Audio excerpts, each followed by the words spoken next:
o design thinking normalmente ele é aplicado aqui, produto, né? Então você desenha produtos, conceitos, né, para se tornar cada vez mais funcional. Eu costumo usar bastante o exemplo da Fórmula 1, por exemplo. A Fórmula 1 é um grande laboratório de inovação da indústria automobilística. Tudo que eles estão usando lá, se tiver capacidade de virar mercado, vai ser produzido, né? Injeção eletrônica, tudo que é aplicativo que a gente tem nos carros mais sofisticados hoje, eles primeiro foram testados lá, né? E cada vez mais, dado o avanço que eles têm, o design, né, o design de aerodinâmica, etc., é o fator mais determinante, não só de motor, mas também de produto. Então, o design tem sido muito usado para elaborar produto. E aí, não só produtos extremados, o olhar de pessoas diferentes, mas o foco tem que ser sempre no usuário. Então, se produz muito alguns desses produtos e se testa. A Fórmula 1, o que ele faz é testar produtos. Eu lembro de um caso, eu estava lembrando hoje de um caso, porque eu falei de carro e acabei lembrando de um caso engraçado, que quando eu era adolescente eu assistia, todo mundo devia ter assistido, né? Deve assistir, mas não sei se vão lembrar desse episódio, o desenho dos Simpsons, né? Ainda passa hoje, não? Faz uns 20 anos já, né? Mas ainda passa, mas deve ser mais inédito, não, porque não tem mais história para contar, né? Muito tempo. Né? Mas eu assisti esse episódio na época da adolescência e ele tem tudo a ver com um pouco que vocês vão fazer aí no Personas também. Né? A ideia que a gente parte na hora de definir ou melhorar um serviço é o quê? Que a gente tem que se preocupar com o usuário mediano, é isso? Que supostamente responde pela maioria dos usuários. Né? Vai pensar no serviço público, para quem é o público-alvo, né? Principal, digamos assim. Né?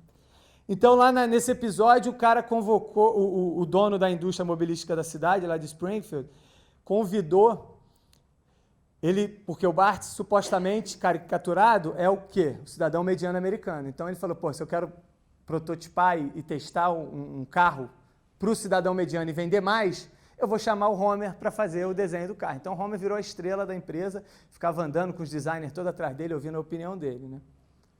E aí ele foi testar e aí foi criar esse carro.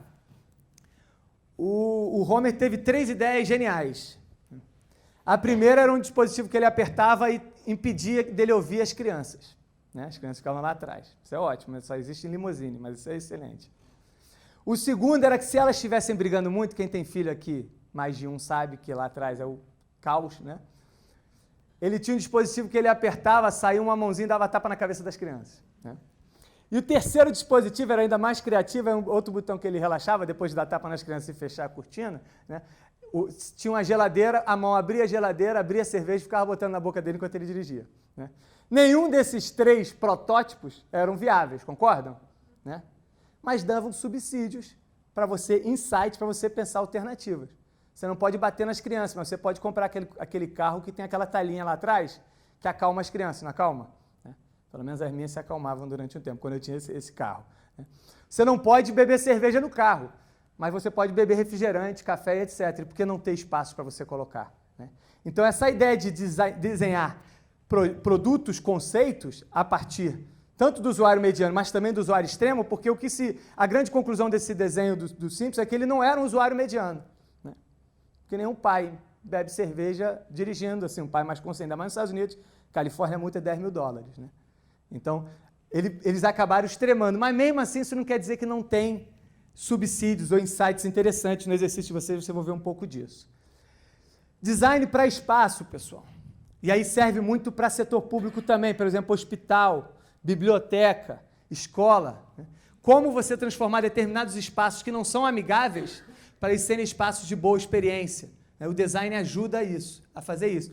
Então, ressonância magnética, quem já fez sabe a loucura que é ficar lá dentro. Quem tem claustrofobia como eu não entro mais, só dopado. Agora, imagina uma criança de 8 anos. Né?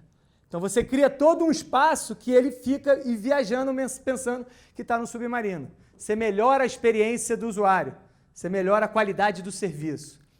O design também pode ser usado para repensar todo um serviço de produção, um modelo de produção que está sendo menos ou mais produtivo ou mais eficiente. E, por fim, aquilo que a gente mais faz na administração pública, que é redesenhar serviço. E é isso que o design tem sido cada vez mais utilizado. Vocês vão fazer um exercício de jornada de serviço justamente para pensar um pouco nisso. Agora, quais seriam os princípios que diferenciam o design de outras estratégias, né? Outros processos de construção de política pública? O primeiro é o enfoque no pensamento visual. Eu reforço isso muito nas minhas aulas, né? Porque a gente tem muito pouco tempo, pessoal. A gente tem pouco tempo para fazer e pouco tempo para transmitir ideia. Se você desenho vale mais do que 1000 palavras, né? Então a gente usa muita templates, muitos métodos, etc. Os desenhos são muito mais fáceis de transmitir ideias. O segundo é o que eu acabei de mencionar, no caso das crianças, mas serve para a biblioteca também, por exemplo, que é um dos principais diferenciais, que é o foco no usuário. Qual o problema da administração pública e de modelos altamente burocratizados ou em organizações mais insuladas? A gente tem uma tendência natural, isso é estudado já pela administração pública e privada, é que organizações muito burocráticas tendem a o quê? A se insular, a olhar mais para dentro que para fora. Né? Então, os problemas, eles não conseguem entender o problema do usuário, porque o usuário é um problema para eles. Né? Então, você sempre, essa pessoa está arrumando confusão. Né? Então, tem um processo, eu sou do Ministério do Planejamento, então o que eu mais tinha era processo burro que eu tinha que passar. E aí você vai conversar com a pessoa, e aí você conversa, cara, olha só, esse processo aqui de nomeação, ele passou por 17 instâncias. Esse outro aqui, igualzinho, mesmo cargo, passou por 12. O que está acontecendo? Aí o cara vira para você e fala assim, mexe nisso não, faço isso há 20 anos, nunca me deu o problema. É completamente ausente do foco do usuário. Nunca deu problema para ele, mas ele não é o usuário final. Né? E é natural isso. O que é pior, né? A gente tem uma tendência muito grande a achar que o usuário tem a mesma percepção que nós. Né? E a gente transfere na definição do problema, né, a nossa percepção enviesada sobre o problema. E no caso da administração pública ainda é pior, porque quando a gente faz política pública, a gente faz serviço, a gente não faz para servidor público, morador do plano piloto, ou bem informado. A gente faz para toda a população brasileira. Então, se a gente não se preocupar em entender o usuário, e vários métodos ajudam a gente a transferir essa visão, né? Se colocar no lugar do outro, para tentar entender melhor quais são os problemas de fato. Né? No caso aqui, quem conhece lá a Livraria Cultura, né, eles desenham a biblioteca justamente para as crianças terem interesse de ficar na biblioteca. Isso está acontecendo muito em bibliotecas públicas dos Estados Unidos, na Europa, onde o processo de envelhecimento, a biblioteca tem sido um equipamento de política social, para evitar principalmente suicídio e depressão.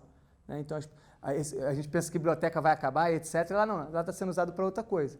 Né? Porque eles ficam isolados, eles ficam deprimidos e muitos deles cometem suicídio. Usa a biblioteca, faz todo um redesenho de biblioteca, faz vários jogos para que eles se interajam mais com a sociedade. Né? Sempre pensando sobre a ótica deles. Mas se o público é esse, você tem que pensar numa biblioteca convencional igual essa aqui? Não. Primeiro, o livro não pode estar alto, porque ele não enxerga direito, ele não pode se mexer direito. Né? Você não pode montar um ponto de ônibus, né, que quem tem 25 anos entra no ônibus em 5 segundos tranquilamente, mas quem tem 70 não vai conseguir entrar nunca. Então, o que você faz para isso? O que o Design Thinking te ensina? Você pega os engenheiros de trânsito, ou as pessoas que trabalham nas secretarias de mobilidade, para desenhar ponto de ônibus, a gente enche ele de moldura, como se ele tivesse muita dificuldade de locomoção, e bota um óculos de 10 graus e fala, pega o ônibus agora que está andando. Ele vai repensar, porque ele vai se colocar no lugar do usuário. Né? Isso vai melhorar o quê? A capacidade dele de pensar no equipamento público adequado à diversidade do seu público. Né? E não apenas a percepção dele sobre a realidade. Algo também muito importante, no processo de ideação principalmente, que é a ideia de focar em várias opções e alternativas. Quanto mais hierarquizada as instituições, menor a capacidade dela de produzir muitas ideias. Né? Porque normalmente que manda é a ideia do quem? Do chefe, não é isso? Mesmo que essa ideia esteja errada. E aí você vai gastar meses e meses, às vezes anos, implementando essa ideia para chegar no final e descobrir que a ideia está totalmente equivocada. Né? Então, o melhor caminho de ter uma boa ideia é ter várias ideias, porque ideias, na verdade, elas são construídas. Tem um estudo muito interessante de um livro, né, Como Nascem as Ideias, que falam que boas ideias nascem em 15 e 20 anos, dentro de um processo muito mais de aglutinação de ideias do que propriamente de genialidade. Cocriação, colaboração e interação. Ninguém faz nada sozinho. Todos os estudos mostram que processos inovadores pressupõem parceria, seja intra-organizacional ou externas organizações, então o tempo todo interagindo, colaborando entre si para ampliar nossa capacidade de visão, de percepção dos problemas. Engajamento e proatividade também, mas isso é meio básico, até satisfação para o trabalho, etc., de todas as atividades. Quem já ouviu falar aqui de transdisciplinaridade? Vocês estão muito calados, pessoal. Alguém ouviu falar? Nem eu, né? Mas está no artigo meu do livro, mas não fui eu que escrevi essa parte, porque é algo muito novo, né? Eu achava a interdisciplinaridade algo já novo. O que é interdisciplinaridade? Ele é diferente de multidisciplinaridade. Ou seja, em vez de serem muitas visões de disciplinas diferentes, são visões interdisciplinares ou, mais recentemente, a moda é transdisciplinar, ou seja, elas se complementam, né? Então, você vai pensar em processo de mudança, você tem que pensar sobre diferentes perspectivas, né? Eu gosto muito do caso de um projeto de educação financeira do Banco Central, que o pessoal foi lá no laboratório de inovação da ENAP, há um tempo atrás, e eles estavam interessados em... Eles fizeram um diagnóstico de que o problema da falta de poupança, um dos problemas da baixa poupança do brasileiro, é porque eles não tinham educação financeira. Eles não entendiam, né? E aí, o pessoal lá da ENAP colocou eles, misturou eles com um monte de gente, perfis diferentes, para dizer o seguinte: a visão de vocês sobre o problema é a visão de quem? De um rapaz que se formou provavelmente na UNB, USP, etc., porque o concurso do Banco Central é muito disputado, né? Um engenheiro estatístico ou economista que, para entrar, sabe muito de matemática financeira, já ganha um salário bastante bom, sobra, passa um novo, então sobra dinheiro.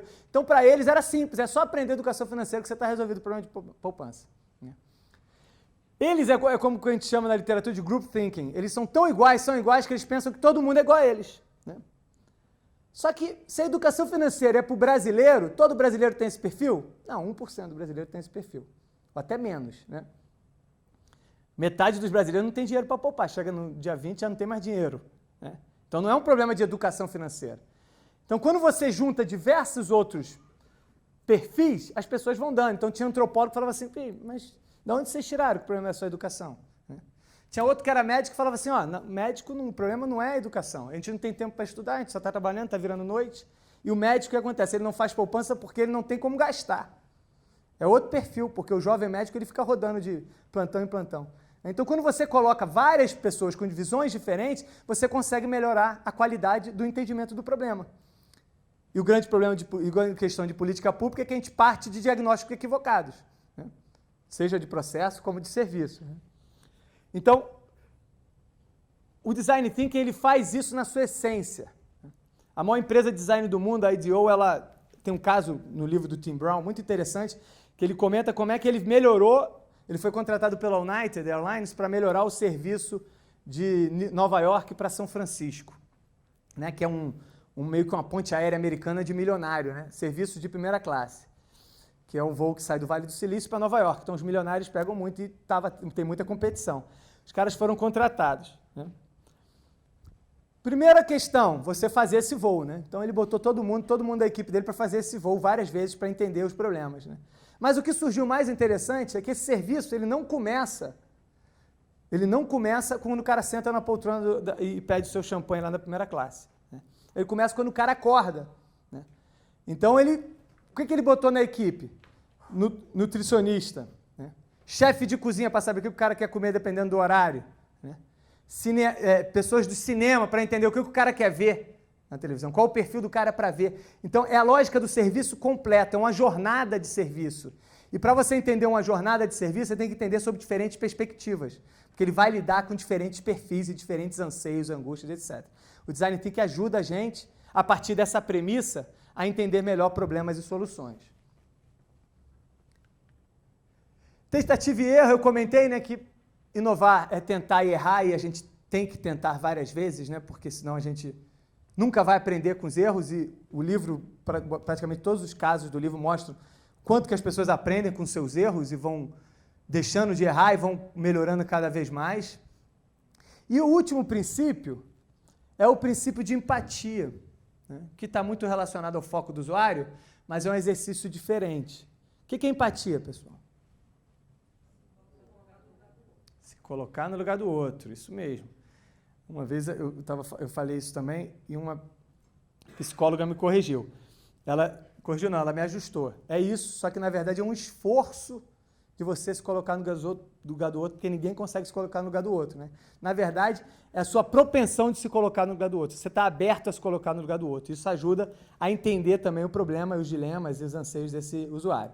Esse caso é interessante, esse caso aí que está na imagem é interessante, porque sempre que eu fiz uns cursos antes, há uns anos atrás, o pessoal sempre usava o exemplo da Disney, né? E dizia que esse caso era da Disney. Aí quando eu fui preparar minhas aulas, eu tive que fazer a pesquisa e descobri que não era nada da Disney, mas a história é a mesma. É o seguinte, no Ritz-Carlton, que é um hotel de super luxo, né? Uma rede de super luxo internacional, o cara morava na Califórnia e foi passar férias na Flórida com os filhos, e o filho menor, o filho pequenininho dele esqueceu o teddy bear, né? O ursinho de pelúcia. Quem tem filho que tem esses ursinhos, você sabe a importância disso, né? O apego que ele tem, é como se fosse o melhor amigo, né? Eu sei porque minha filha tinha um cobertor, né, que ela chamava Totô roxo, não, Totô azul e era roxo, né? E a gente perdeu numa viagem, né? No avião eu rezava para perder a mala, mas não perder aquele negócio. Ela tinha 4 anos. Até os 8 ela pedia para eu ligar para o aeroporto, ela lá na Itália, para eu ligar para o aeroporto na Itália. Eu falei, pô, se você é ao vivo na Itália e já te xinga, imagina um telefone, né, para pedir uma coisa dessa, né? Mas ela sentia muito, porque a criança sente como se estivesse perdendo o melhor amigo. Então esses caras perceberam isso, em vez de apenas mandar o ursinho, eles mandaram uma carta. Ô amigão, você não me esqueceu não, porque ainda tem esse sentimento de culpa, né? Você não me esqueceu não. Eu quis ficar mais 2 dias. Então eu joguei golfe, fui para o spa, joguei videogame e ainda peguei sol, né? Com certeza, porque eles se colocam no lugar da criança, conseguiram se colocar no lugar da criança. A gente também tem muita dificuldade de fazer isso no serviço público. A gente parte do pressuposto que a nossa visão é a correta, é a certa, né? E esse exercício tem vários métodos, por exemplo, entrevista de empatia, que força um pouco a você captar isso, dentro de um processo que a gente chama de exploração ou imersão, que é a primeira etapa de um processo de design thinking, né? Então, esse exemplo do mapa de empatia, ele mostra o seguinte, que quando a gente faz entrevista normalmente, ainda mais dependendo do segmento, por exemplo, pessoas de baixa renda, né? Quando chega alguém do governo para fazer uma entrevista com a pessoa de baixa renda, ela já olha assim, eu sei porque eu já trabalhei com programas sociais, fiscalização e etc., ele já olha para você assim, lá vem ele tomar meu benefício, né? Então a pessoa já chega... Qual é a tendência dessa pessoa? Concordar com tudo que você fala. Qual o subsídio que ela dá para a sua avaliação? 0, né? Porque ela está concordando com tudo que você fala. A entrevista de empatia, ela faz ao contrário. Ela coloca o usuário no foco e pergunta, fala aí da sua experiência. E ela começa a tentar identificar percepções que numa entrevista estruturada e questionário você nunca vai ter. Como, por exemplo, ei, você achou legal o serviço? Achei legal. Né? Só esse né? E a entrevista de empatia tem que ter uma certa equipe para captar isso para além do entrevistado, que pode gerar um pouco de constrangimento. Então, tem diversos métodos que ajudam a gente a construir esse processo. Tem um caso muito interessante de aplicação de design thinking no pronto atendimento de Pelotas. O pessoal da Telos, que é uma empresa de consultoria lá em São Paulo, que fez. Eles ficaram 2 meses tentando entender o problema da emergência, os problemas da emergência desse pronto atendimento lá na prefeitura. Conseguiram levar até o prefeito lá. Mais por uma forma de engajar o prefeito e ganhar apoio, mas até o prefeito foi atendido, lá ficou suas 3 horas esperando para entender o drama, né? E aí eles identificaram diversos problemas, eles ficavam lá, eles eram atendidos, às vezes eles ficavam lá e conversavam com as pessoas, né, fazer trabalho etnográfico, observação participante e assim por diante, tentando entender. E eles descobriram alguma coisa que a gente nunca imaginaria, por exemplo, se você fosse servidor desse hospital, médico ou lá na própria atendimento, né? Que as pessoas chegavam lá com sofrimento, seja um filho doente ou uma perna quebrada, né, ainda eram obrigadas a ficar assistindo o Datena, ou aqueles programas piores que eu não sei quais são, mas são horríveis, né? Que fica falando o quê? De desgraça dos outros, não é isso? Então tu tá com a tua perna quebrada, quem já precisou de ortopedia sabe o sofrimento que é, tu ficar 3, 4 horas, hospital de base aqui, 3, 4 horas esperando, ainda tem que ver aquela desgraça, olha, são 2 desgraças ao mesmo tempo, né? Aí eles perceberam, pô, isso é uma ótima oportunidade de quê? De difundir educação, saúde preventiva. Então todas as televisões, e os atendentes nunca percebiam isso, por quê? Porque eles não estavam assistindo, eles não precisavam assistir. Então é se colocar de fato no lugar do outro que você vai entender e vai ter percepções sobre os problemas que a gente nunca vai ter do nosso lado, do balcão ou no ar-condicionado da esplanada, quando estiver ligado, né? Porque tem órgão que não está mais ligando no ar-condicionado.